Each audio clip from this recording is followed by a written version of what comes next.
Oh, right. You wouldn't know his name, but for 30 years, he's been a key part of the most infamous trials in Cleveland history. Fox 8 photojournalist Ali Ghanbari followed this mystery man. And his signature briefcase, also to find out this awesome story.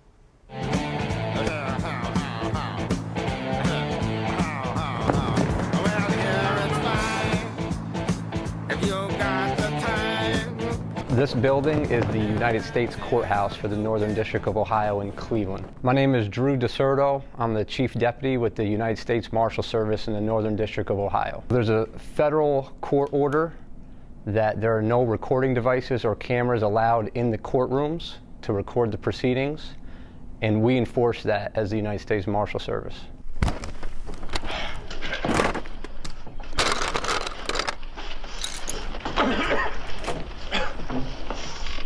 All rise. Court is now in session. The Honorable Judge presiding. You may be seated. My name is Joe Wood. I'm a graphic artist at Fox 8.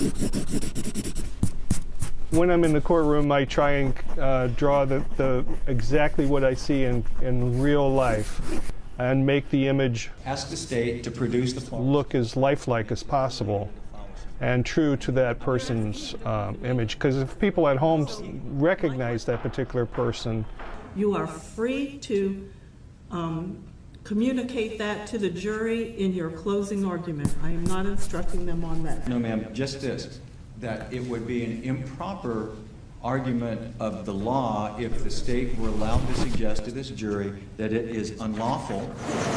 The heart of Jimmy DeMora's appeal has always been that he was denied a fair trial because he was not allowed to introduce his ethics reports.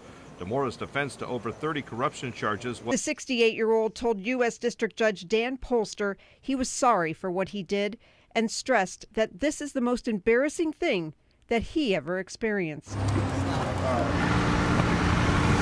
This is a federal court, and it was a corruption trial. And this is one of the attorneys, Jimmy, a closer shot, and then we have a wider shot of Jimmy. You might remember he was found guilty, and he's spending 28 years in a federal prison. I like how you added the shading to show the light in there. You know, when I'm in the courtroom, I think one of the things I think about is that my pen is the camera. And so I'm capturing these images for the viewer with my pen.